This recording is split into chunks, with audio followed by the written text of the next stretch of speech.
Chapter 1, Fathering Hay.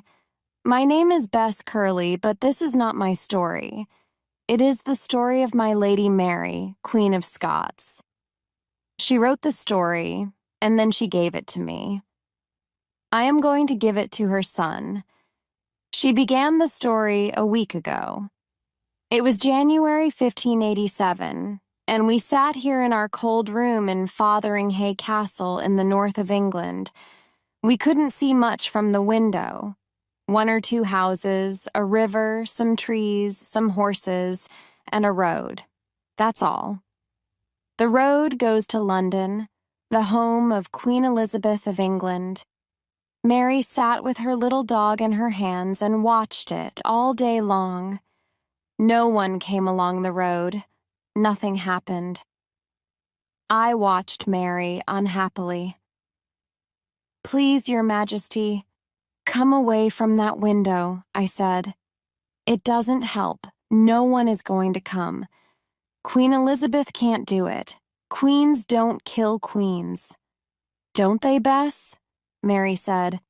"Then why are we here, in this prison? Why am I not free?" "Why, Your Majesty? Because Queen Elizabeth is afraid of you." "That's right," Mary said. "She's afraid of me, and she hates me too.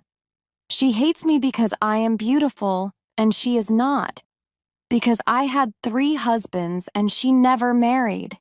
And because many people, good Catholic people in England, France, Scotland, Spain, say that I, Mary, am the true Queen of England, not Elizabeth. And Elizabeth has no children. So when she is dead, my son James—" She came away from the window and stood in front of me. "James," she said quietly, "my son. Does he think about me sometimes? He was only 10 months old when I last saw him. It is nearly 20 years. Of course he thinks about you, Your Majesty," I said. "You write to him often. How can he forget his mother?" "Then why doesn't he write to me?" Mary asked. "Does he want me to stay here in an English prison?" "No, of course not, Your Majesty. But he has a lot of work, Your Majesty. He is the King of Scotland and—" "He is not the King of Scotland, Bess," she said. "Not be, for I am dead. Remember that." "No, Your Majesty, of course not.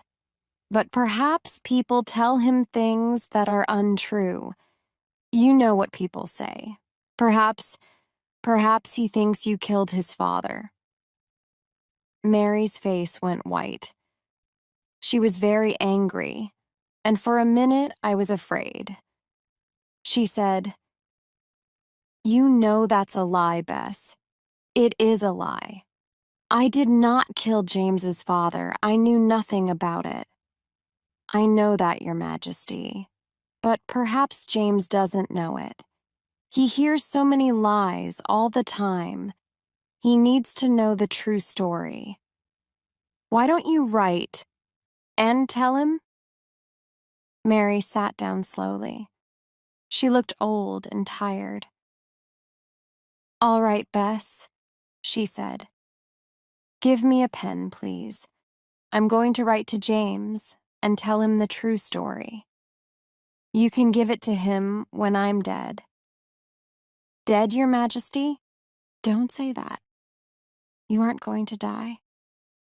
Her old, tired eyes looked at me. "Yes, I am, Bess. You know what is going to happen.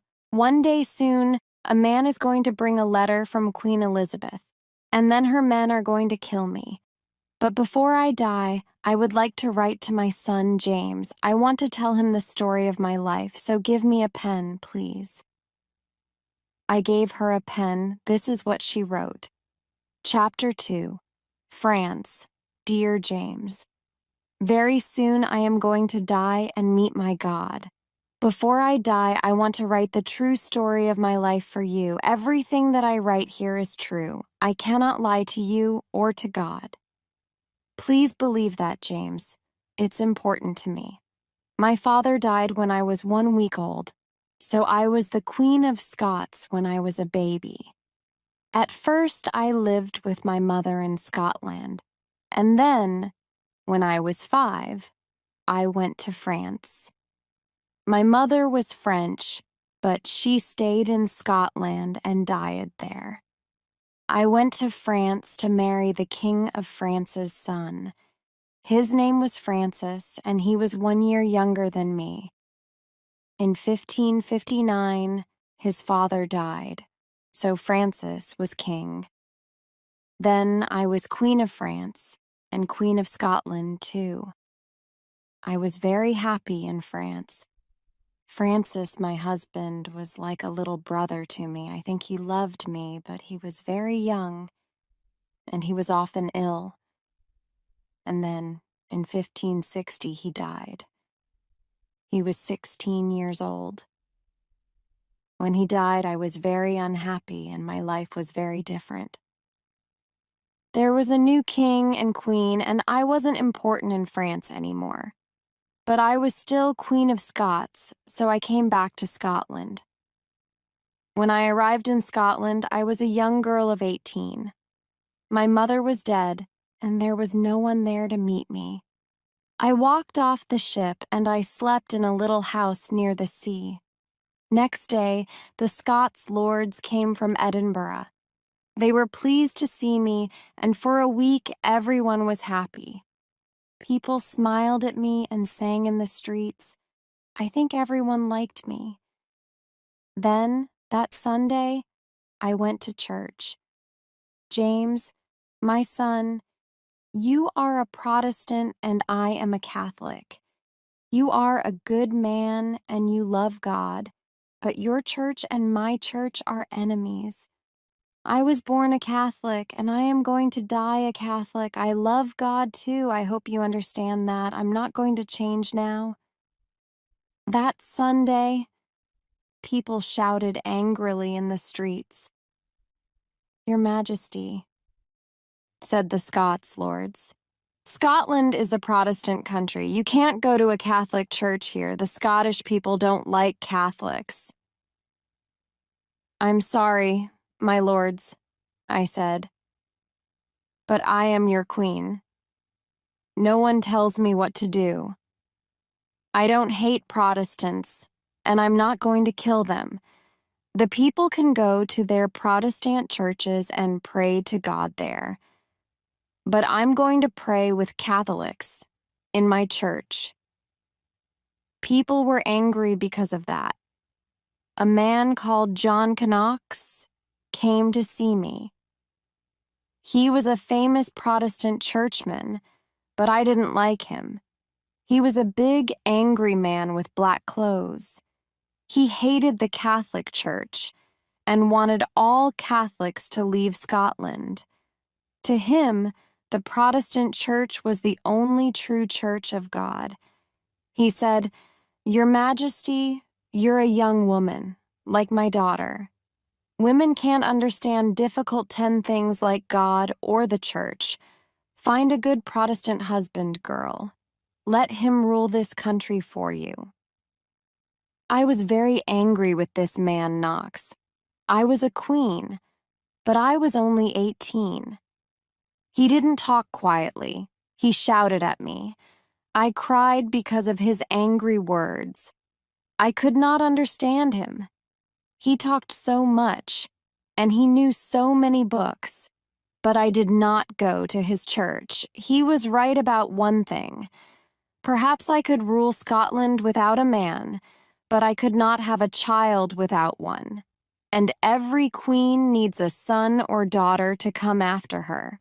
So I began to look for a husband. Chapter 3. Darnley and Riccio. At first, I wanted to marry the son of the King of Spain, Don Carlos. But he was a Catholic, of course, and my Scots lords did not like that. It was difficult for me, James. I wanted to please myself. I wanted to please my friends and family in France and to please my people, too. And then there was the Queen of England. At first, I wanted very much to be friends with Elizabeth. We wrote many letters and talked about a meeting between two sister queens. Elizabeth wrote to me at this time, "Our two countries need to be friends. You need a husband, I need a friend. Why not marry my friend Robert Dudley, the Earl of Leicester? He is a tall, strong man. I think he could be a good husband for you." I was very angry about this letter. There were a lot of stories about Elizabeth and Robert Dudley. They were good friends. He often danced and sang and talked with her. Sometimes people said he stayed in her room all night. Dudley had a wife, but one day she died very suddenly. It was an accident. She fell down the stairs, they say. But then perhaps she was unhappy because of her husband and Elizabeth. And she writes to me about a man like this, I thought.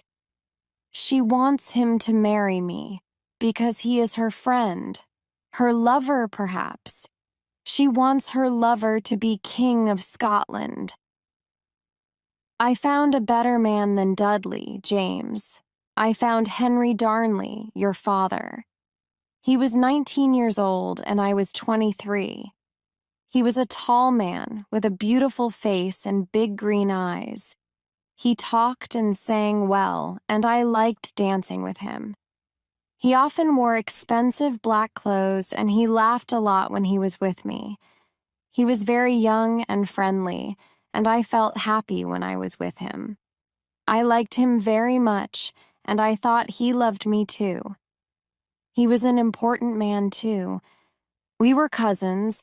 His grandfather was King of Scots, and his great-grandfather was Henry VII of England. In July 1565, I married him. Elizabeth was very angry, and so were a lot of the Scots lords. My half-brother, the Earl of Moray, tried to stop the marriage. I had to fight him, and he ran south to England. But I was happy. Your father and I laughed every day. He was now Henry, King of Scots. After 1 or 2 weeks, the laughter stopped. A king has a lot of work, James, you know that. He has to read hundreds of letters, talk to people, and think about a lot of important things. I did those things every day. But now, I thought, I had a man to help me. "My Lord Henry," I said, "would you like to read all the letters with me? You can sit next to me, and you can work with me every day." Your father looked unhappy. "I'm not interested in work like that," he said. "I don't understand it." "Of course not," I said. "You're a young man, my love, but I can teach you." For 1 or 2 days he sat down with me, and I tried to teach him. But it was true, he was not interested in the work, and he did not try to understand it. "You do it, Mary," he said. "I'm going out with my friends. We're going to ride and drink and swim." So I did all the work. At night, too, he often went out with his friends in the town. They drank a lot and laughed and sang, and there were often fights. But no one said anything because he was the king, my husband. What could people say? They were unhappy, but they were afraid of him. Some of them went to England, to the Earl of Moray. At this time, I was often very tired because I was pregnant. You, my son James, were alive inside me. But I did all the work of a queen, and I needed friends too. One of these friends was a young Italian, David Riccio. Riccio was a little man, and he was not tall or beautiful or strong, but he was a very clever, interesting man. He wrote many of my letters for me and helped me. He sang well too, and I sometimes sang with him in the evenings. I liked him very much, and at first your father liked him too. But then More's friends began to talk about me and Riccio. David Riccio is in the Queen's rooms every night, they said to your father. She laughs and sings and dances with him, my lord. It is not right. He is not a Scotsman, and he is not her husband. He is always with her. Perhaps they said other things too. I don't know. A lot of Scots lords listened to them. But I tell you, James, before God, I did nothing wrong. David Riccio was a good man. He worked hard, and he helped me. So of course I liked him. Your father did not work. He went out to the town every night with his friends and drank. And then one night your father came home. Chapter 4. The Death of David Riccio. It was a Saturday evening in March 1566. I was in Edinburgh with some friends. David Riccio was there with 6 or 7 other people. We were in a small room, but there was a good dinner on the table, and we were happy. It was dark outside, but inside it was warm and friendly. Suddenly, a door opened behind me. In the door was Henry Darnley, my husband. I stood up and smiled. "Good evening, my lord," I said. "Please come in. Would you like something to eat?" "No, thank you," he said. "I'm not hungry, but I want to sit next to you, wife. Please tell that man to move." A man got out of the chair next to me, and Darnley sat beside me. Then he put his arms round me. I did not like it. His face was hot, and his eyes looked unhappy. But I smiled and said, "I'm happy to see you, my lord." "Are you merry?" He laughed. "Are you really?" "Yes, of course, my lord, but—" Then the second door opened, and his friend, Lord Ruthven, stood there. He had a knife in his hand. His face was red, and he looked very angry. At first, no one moved. Then Ruthven said, "Your Majesty, send David Riccio out of this room now. I want him." I looked at Riccio. He was afraid. "Why?" I said. "Why do you want him?" "He is a bad, wicked man," Ruthven said. "Send him out." "No," I said. "You want to kill him? David Riccio is my friend. He stays here with me." "He goes out, woman," Lord Ruthven said. "King Henry, hold your wife, please." I stood up, but Darnley held my arms and I could not move. David Riccio ran behind me and held my dress. My friends in the room stood up too, and moved towards Ruthven angrily, but he had a knife in his hand.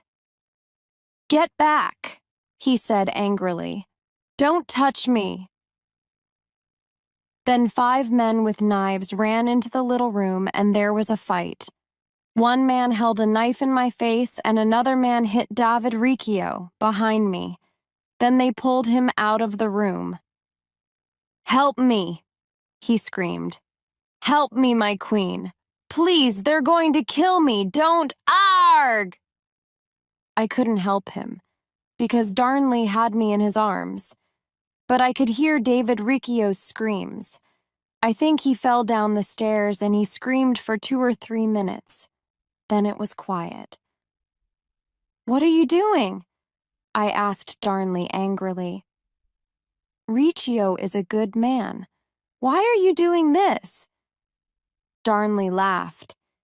"You are my wife, Mary, not David Riccio's," he said. "So why are you with him every evening? You never talk to me." "I don't talk to you because you are never here," I said. "You are always drinking with your friends. You aren't a king, You're a stupid boy." He laughed again. It was not a nice laugh. "Well," he said, "perhaps I am a boy, but that is better than David Riccio now. Do you want to go and see him?" I did see him 5 minutes after that. He was very dead, and there was blood all over the floor. Poor David Riccio. He sings to God now, not me. I looked at Henry Darnley, my husband. He had a stupid smile on his face, but I think he was afraid of me. I looked at him a long time, and the smile went away. "Remember this night, husband," I said to him. "Remember it well. Think about it when you look into my eyes and before you go to sleep. David Riccio was my friend, and you killed him in front of me. I'm never going to forget that, Henry Darnley. Never." Chapter 5. My son is born. Next morning, Darnley came to see me. He was afraid. "What's the matter, husband?" I said. "Why are you crying?" "Oh, Mary, Mary," he said. "I'm sorry, I was wrong.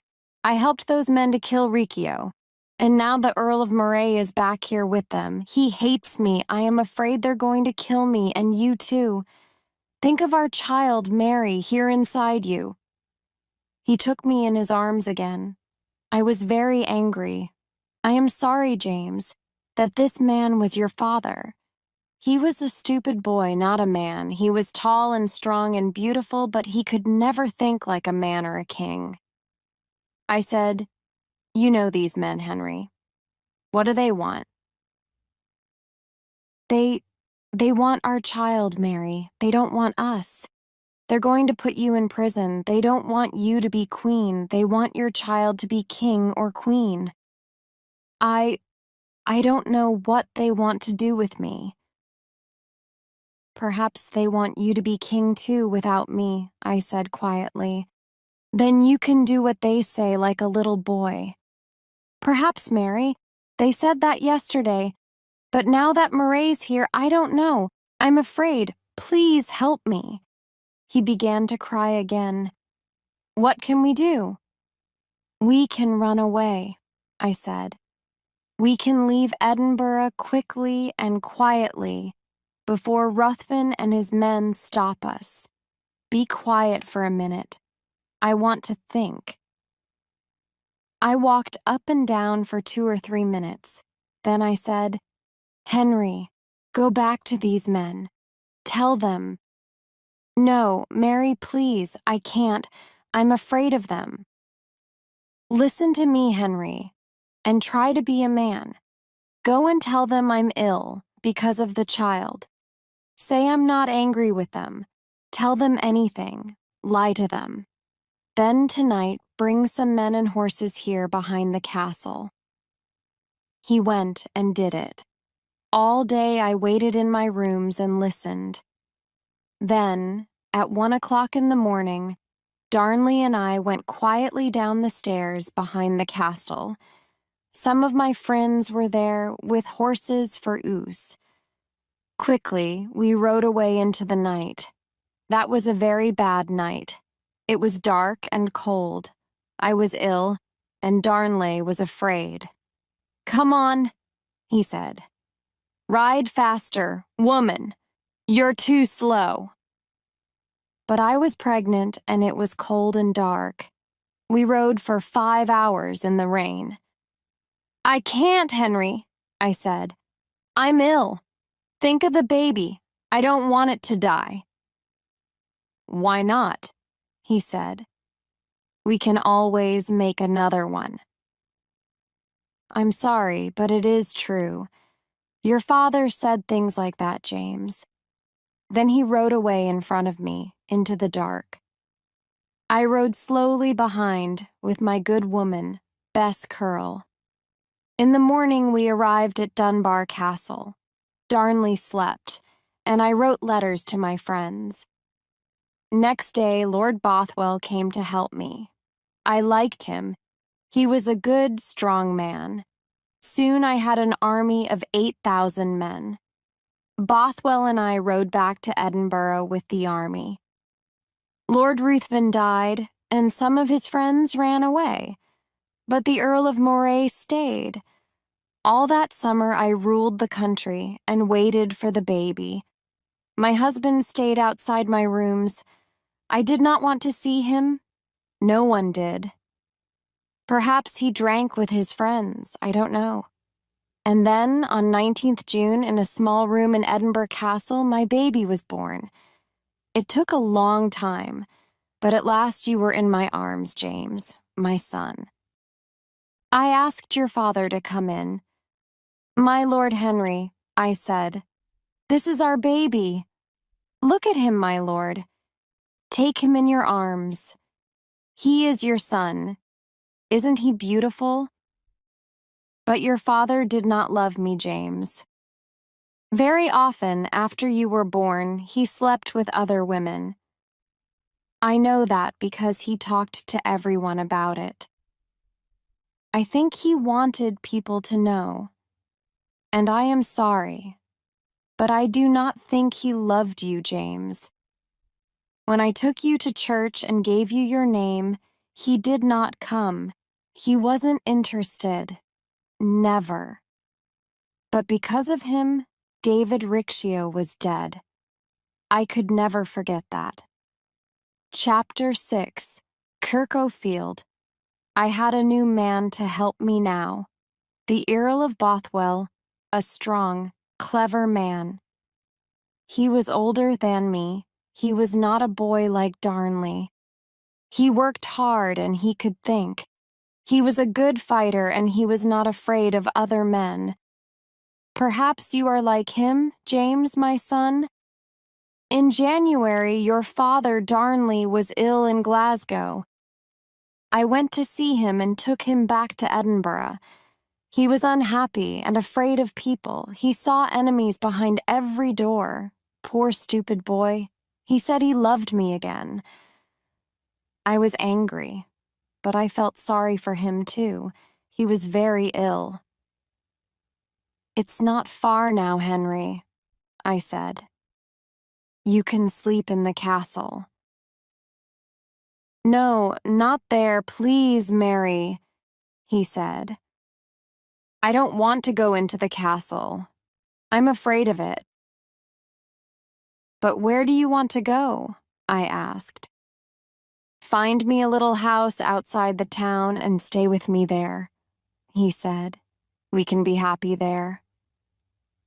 So I found him a small house called Kirkhofield outside Edinburgh. He stayed there, in a room upstairs, and sometimes I slept in a room downstairs. Darnley was often afraid, and I visited him every day. Slowly, he got better. On Sunday, 9th February, there was a big wedding in Edinburgh. After the wedding, Bothwell and I walked out to Kirkhofield to see Darnley and talk to him. Everyone sang and laughed and was very happy.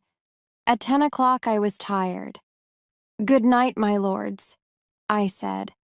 I'm going downstairs to bed. Lord Bothwell put his hand on my arm. Your Majesty, he said. You can't sleep here now. Don't you remember? People are dancing and singing in town tonight. Everyone wants you to go. Oh, yes, I forgot, I said. Of course, people want to see me there. So, good night, Henry. Sleep well. Darnley was very unhappy. Please, Mary, my love, don't go, he said. Don't leave me here. But I did not love him now. I remembered the night when Riccio died. So I smiled and said, Good night, Henry. Be a man now. Don't be afraid of the dark. Then I went downstairs with Lord Bothwell. Outside the house, we met one of Bothwell's men. He looked afraid, and there was something black on his face and hands. Hands. Jesus, man, how dirty you are, I said. Don't come near me with those. No, my lady, of course not, he said. He looked at Bothwell for a minute and then ran away quickly. I laughed, got on my horse, and forgot about it. I tell you before God, James, I did not kill your father. It was not me. I knew nothing about it, nothing. I sang and danced in town and then went to bed in Edinburgh Castle. Then, at 2 o'clock in the morning, there was a sudden noise, a very big bang. Everybody heard it all through the town. My God, I said, what's that? Everyone ran out of their rooms. Lord Bothwell was downstairs. Don't be afraid, ladies, he said. My men are outside. They're going to see what it is. After an hour, he came to see me. Please sit down, my lady, he said. I have some unhappy news. Yes, my lord, what is it? It's your husband, Lord Darnley. He is dead. But how? How did he die? Who killed him? I don't know, my lady. That bang, that was his house, Kirkhofield. It's not there anymore. What? And Darnley was inside? Well, no, my lady, Bothwell said slowly. My men found him in the garden, not in the house. He is wearing only night clothes, and there is no blood on him, but he is dead. I am sorry. Take me out there. I want to see him. Now. Yes, my lady. I went out to Kirkhofield in the early morning. There was no house now. No walls, no doors, no windows, nothing. And there in the garden, a long way from the house, was that poor dead boy, my husband. I did not love him, but I cried then. He was your father, James, and I did not kill him.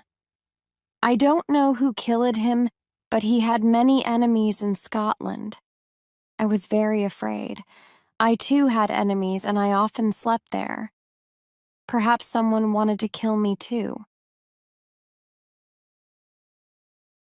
Chapter 7. Bothwell. Soon everyone in Europe heard the news. The Queen of France and the Queen of England wrote angry letters to me. Who killed the king? They asked. I was very unhappy at this time, James. We looked for the killers, but we could not find them. Please believe me, James. The Scots lords are difficult men. Some were friends, some were enemies, but they changed all the time. Many people in Scotland said, Bothwell killed Lord Darnley.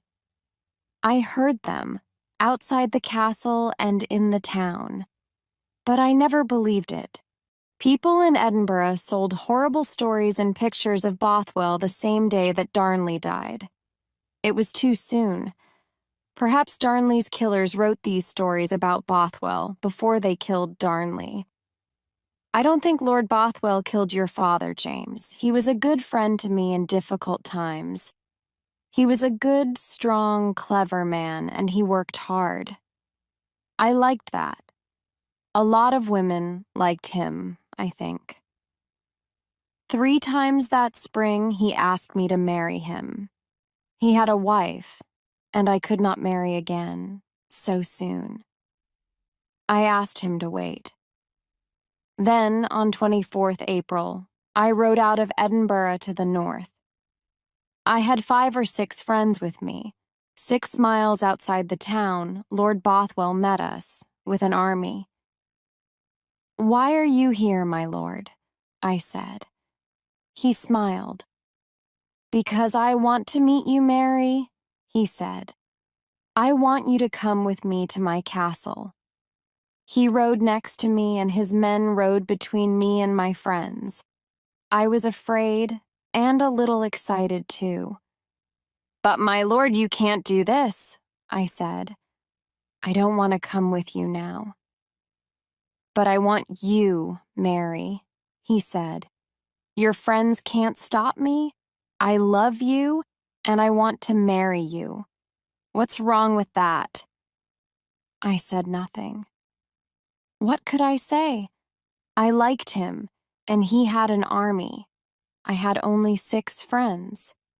So I rode with him to his castle in Dunbar and stayed there 2 weeks. And then he was a strong man, and I was only a woman. And I did like him, James. I liked him very much. After 2 weeks in Dunbar, Bothwell and I rode back to Edinburgh. His wife did not want him and was happy to divorce him. So, on 15th May, 1567, I married him. He was a good man, James, a much better man than your father. I needed a strong man to help me rule the country, but I was wrong. I understand that now. All the Scots lords were afraid of Bothwell, and many of them were his enemies. They had an army, and on 15th of June, Bothwell and I rode out to fight them. We met them at Carberry Hill. It was a hot day, and the 2 big armies stood and looked and waited. Their army had a big flag with a picture of your poor dead father Darnley on it. Under the picture, there were the words, "Find my killers, O God." "Come on, my lord," I said to Bothwell. "Our army is better than theirs. Let's fight them." Bothwell rode up and down and talked to his men, but they didn't want to fight. They talked and looked at the flag and waited. Then some of them walked home. At 5 o'clock that evening, Lord Kirkcaldy rode from his army to talk to us. He said to me, "My lady, leave your husband and come with us. We don't want men to die." And so, because our men didn't want to fight, I went with him. It was a very bad day for me. They took me back to Edinburgh, and people in the streets screamed at me, "Kill the woman! She sleeps with her husband's killer. We want James to be king. Kill her now." I was unhappy and afraid, and I was pregnant again. They took me to Lochleven Castle and put me in a room like a prison. There, I did not eat for 2 weeks. And Bothwell's children, there were 2 babies were born dead. I nearly died too. I was so angry and tired and ill. Then, one day after the babies died, Lord Lindsay gave me a letter. It said, "I, Mary, Queen of Scots, give the kingdom of Scotland to my son, James. From today, James is the new King of Scots. But because he is a child, the Earl of Moray, my half-brother, can rule the country for him. Because I was afraid and tired and ill, I wrote my name on the letter, Mary. But it is not important, James. It doesn't change anything. I am Queen of Scots, not you. That letter changes nothing." Bothwell went over the sea and died in a prison in Denmark. I was a prisoner in Lochleven for a year. A lot of people in Europe were angry about that. Queen Elizabeth wrote to the Earl of Moray. "You cannot keep a queen in prison," she said. "It is very wrong." I was pleased about that. But Moray didn't listen. Lord Douglas lived in the castle, and his young son, William, liked me. One day, there was a wedding in the castle. People sang and danced and drank. William Douglas gave me some old women's clothes. I put the clothes on and walked quietly out of the castle with him. He shut the castle door behind us to keep his father's friends in. Then we got on some horses and rode away through the night. All my friends came back to me. Soon I had a big army. "Mary is our queen again," people said. "Give her back her son." "You were in Earl Moray's castle, James, so I came to fight him. I rode with my army to Langside near Glasgow. And there, James, there, my son, I lost the fight. I am so sorry. I had many good, strong men in my army, but Earl Moray's men were stronger. Many of my men died, and some ran away. After the fight, I ran away too. I did not want to go to prison again, so I rode south to England. Queen Elizabeth wants to help me, I thought. She understands. She wrote to Moray, and she is a queen like me. I can come back to Scotland with her army, kill Moray, and find my baby son James. I am in England, but I am free. I can try again. I was wrong about that too. Very wrong. Chapter 8. England. Elizabeth didn't give me her army. She put me in prison. You know this, James. It is the story of your life, not mine. I was 25 years old when I came to England, and I am 45 now.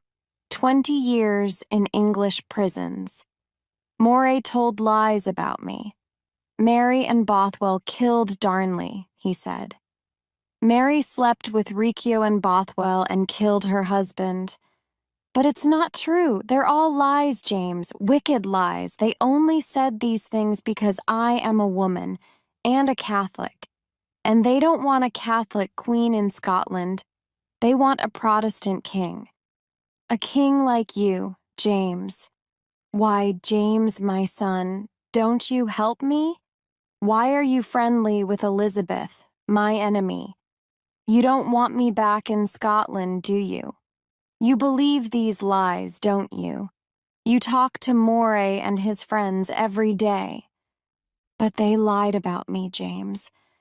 Moray and his friends killed Riccio, then killed your father, too. They stole my husband Bothwell, stole my son, stole my son's love. I am sorry, James. Forgive me. Sometimes I get very angry. It is difficult not to be angry when you are in prison for 20 years. Elizabeth didn't know what to do. Sometimes she believed Moray, sometimes she didn't. She was afraid to kill me because I was a queen. She was afraid to let me go free because I have friends in England. The English Catholics want me to be Queen of England, not her. And she is a woman with no husband and no son, so she hates me too. Sometimes the English Catholics write to me and ask me for help, and sometimes I write to them. Sometimes Elizabeth's men find these letters. The English Protestants want to kill me because of these letters. You are a wicked woman, they say. You killed your husband Darnley, and now you want to kill our Queen Elizabeth. You're going to die. I did not kill my husband, I said. And when I came to England, I did not want to kill your queen. I asked her for help. I wanted to go back to Scotland. But, my lords, she put me in prison for 20 years. 20 years, my lords. I want to be free. Don't you understand that? When men write to me and try to help me, then yes, sometimes I write back. Why not? Is that wicked, do you think? They didn't listen. Of course not. They want to kill me. And so they wrote to Queen Elizabeth. And now I sit here, in Fotheringhay Castle, and wait for her to answer. I do not want to die, James, my son, but I do not want to live all my life in an English prison. I am old and tired of life. Think well of me, James, my son, and... Chapter 9. A Death. Queen Mary stopped writing then. Yesterday afternoon, 7th of February, 1587, we heard a horse outside our window. Mary looked out. There was a man there, on the road from London. He had a letter from the Queen of England. In the evening, an Englishman, Lord Shrewsbury, came to see Mary. "I am sorry, my lady," he said, "but I have a letter from my queen. You're going to die tomorrow." Mary did not move. "When?" she asked quietly. "At 8:30 in the morning," he said. "I'm very sorry, my lady." He went away. We did not sleep much that night. We talked and prayed to God, and she gave me her letter to her son, James. "Give it to him, Bess, please," she said, "and tell him how I died." "Yes, my lady," I said. "And so now I am going to tell you, King James, this is how your mother died." At 6 o'clock, she got up, prayed, and dressed. She put on a red petticoat first, then a black dress, and a white veil over the dress. The veil came from her head to her feet. She could see out through it, but we could not see her face. She looked like a woman on her wedding day. When the Englishman came, we went downstairs with her. Her little dog walked beside her under the veil, but the Englishman didn't see that. 6 of us went into a big room with her. 100 people stood and watched. Me. A Protestant churchman came to talk to her. "My lady," he said. "Pray with no," she said. "Thank you, but no. I was born a Catholic and I'm going to die a Catholic. I think God understands that." She prayed for 5 minutes and then stood up. The executioner came towards her. He was a big, strong man with an axe and something black over his face. "I am sorry, my lady," he said. "I don't hate you, but this is my work. Please forgive me." "Of course I forgive you," Mary said. "I am old and tired, and you're going to open my prison doors for me. I am going to see God. Do your work well." Then she looked at me and her friends. "Don't cry for me, ladies," she said. "Please, don't cry now." She could not walk to the block, so the executioner helped her. He took off her white veil, and then he took off her black dress and put it on the floor. She stood there in her red petticoat with a smile on her face. Then the executioner put something over her eyes. Very slowly, Mary put her head on the block. "The Lord my God is my one true friend," she said. "I give my life, O God, into your hands."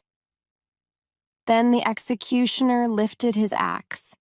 Once, twice, "Oh God," 3 times. And her head, her poor, poor head, fell on the floor. It was very quiet in the room after that. It is a little thing, a head, a very little thing. But there was so much blood. Blood on her red petticoat, blood on her black dress and her white veil, blood on the executioner's shoes, blood all over the floor. Blood, blood everywhere. We all looked and said nothing. The executioner put down his axe and stood quietly. And then Mary's little dog came out from under her bloody dress and veil and walked slowly, unhappily through the blood towards her heed. My lord, the story of your poor mother's life finishes here. We, her friends, cry for her, but that is how your mother died. She died like a queen, a good lady and a famous queen, Mary, Queen of Scots.